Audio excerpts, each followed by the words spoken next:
नमस्कार। आज एक ऐसी पौराणिक कथा मैं आपके लिए लेकर आई हूँ। ये पौराणिक कथा भगवान कुबेर की है। जैसा कि सभी लोग जानते हैं कि कुबेर तीनों लोकों में सबसे ज़्यादा धनवान है। कुबेर तीनों लोकों में किस संपत्ति को रखने वाले हैं, तीनों लोकों में धनवान है और तीनों लोकों की संपत्ति इनके पास रहती है।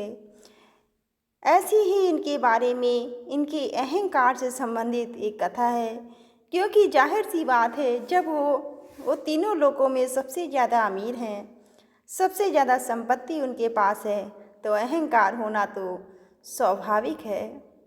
एक दिन उन्होंने सोचा कि क्यों ना अपनी संपत्ति का प्रदर्शन किया जाए। तीनों लोकों में मेरी जितनी संपत्ति तो किसी के भी पास नहीं है, और इस संपत्ति के बारे में ज़्यादातर लोग जानते भी नहीं हैं। तो अगर मैं इस संपत्ति का प्रदर्शन करूं ताकि लोगों को ये संपत्ति पता चले कि कुबेर आखिर कितने अमीर हैं, आखिर कुबेर के पास कितनी संपत्ति है, यही सब सोचकर कुबेर, जो कि तीनों लोकों में सबसे ज़्यादा अमीर है, उन्होंने एक भव्य आयोजन के बारे में सोचा। वो सोचने लगे क्यों ना एक भव्य भोज का आयोजन किया जाए, जिसमें तीनों लोकों में जितने भी देवी देवता हैं सभी को बुलाया जाए। ऐसा विचार करके उन्होंने तीनों लोकों के सभी देवी देवताओं को आमंत्रित किया और वो भगवान शिव के पास पहुँचे, जो कि कुबेर देवता के इष्ट देव भी थे। वो भगवान शंकर से कहने लगे, प्रभु, मैं यहाँ कैलाश आपका आशीर्वाद लेने आया हूँ, और आप तो जानते ही हैं कि मैं तीनों लोकों में कितना धनवान हूँ। मेरे पास सबसे ज़्यादा संपत्ति है।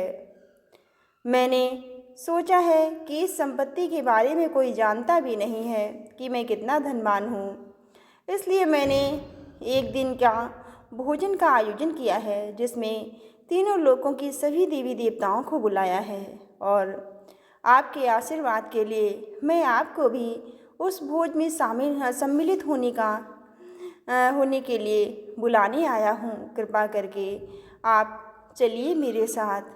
भगवान शिव समझ गए कि कुबेर के मन में अहंकार उत्पन्न हो गया है, तो भगवान शिव कुबेर से कहने लगे, वत्स, मैं तो बहुत व्यस्त रहता हूँ और मैं तो ध्यान में रहता हूँ, और मैं वहाँ जाकर क्या करूँगा। तो कुबेर बहुत विनती करने लगे। वो कहने लगे, आपके बिना ये सब संभव कैसे होगा, आपको आना ही पड़ेगा।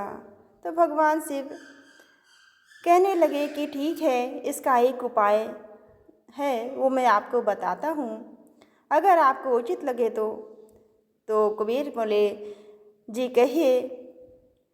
तो भगवान शिव कहने लगे, मेरा छोटा पुत्र गणेश, मैं उसे तुम्हारे भोज में जाने के लिए कहूँगा।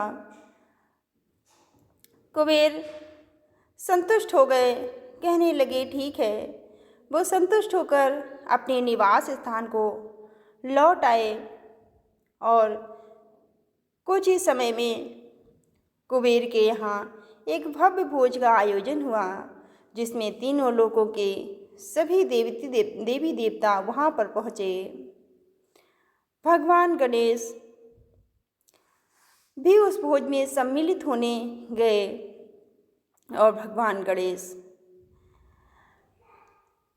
कहने लगे, कुबेर के यहाँ पहुँचते ही कुबेर से बोले, कुबेर, मैं बहुत भूखा हूँ, आप मुझे शीघ्र ही भोजन कराएं। कुबेर कहने लगे, ठीक है, चलिए गणपति, मैं आपको भोजन कराता हूँ। भगवान गणेश बोले, मुझे सब्र नहीं हो रहा है, मुझे बहुत जोरों की भूख लगी है, कृपया करके आप शीघ्रता कीजिए। कुबेर कहने लगे, ठीक है। कुबेर भगवान गणेश को लेकर उस जगह पहुँचे, उस कमरे में पहुँचे जहाँ पर भोजन का आयोजन किया गया था। और कुबेर कहने लगे गणेश जी से हाथ जोड़कर कि प्रभु कृपा करके आप आसन ग्रहण कीजिए। गणेश जी भोजन के लिए बैठ गए और वहाँ पर सोने की थाल में उन्हें भोजन परोसा गया। गणेश जी क्षण भर में ही उस भोजन को चट कर गए और जल्दी जल्दी और भोजन आता रहा और गणेश जी उस भोजन को खाते गए और उनकी भूख नहीं मिटी, यहाँ तक कि पकाया हुआ सारा भोजन समाप्त हो गया, पर गणेश जी की भूख शांत नहीं हुई। तब गणेश जी ने उस रसोई घर में वो पहुँचे जहाँ पर भोजन बन रहा था।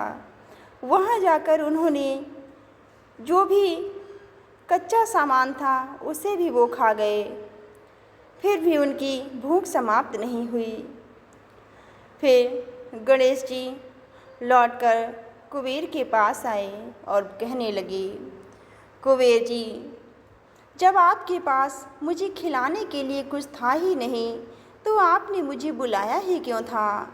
मैं बहुत भूखा हूँ और मेरी सुधा अभी तक शांत नहीं हुई। अब तो कुबेर जी बहुत निराश हो गए और वो भगवान गणेश से हाथ जोड़कर माफ़ी मांगने लगे।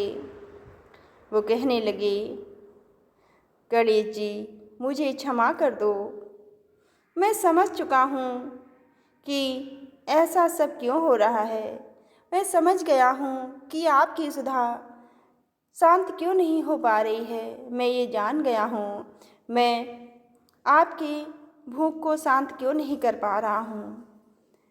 मैं अहंकार के कारण, क्योंकि मेरे पास इतनी संपत्ति थी और मुझे इस बात का बहुत ही अहंकार था कि मेरी जितनी संपत्ति किसी के भी पास नहीं है और मुझे इस संपत्ति का प्रदर्शन करना चाहिए ताकि सभी को इस संपत्ति का पता चल सके और सब जान सकें कि मैं कितना अमीर हूँ। इस बात का मुझे बहुत अहंकार था और इसी अहंकार के कारण मैं इतनी संपत्ति होते हुए भी आपकी भूख भी शांत नहीं कर सकता और मुझे आप क्षमा कर दें। इस तरह से कुबेर को अपनी गलती का एहसास हुआ। ये कहानी आपको कैसी लगी कमेंट करके ज़रूर बताइएगा। धन्यवाद।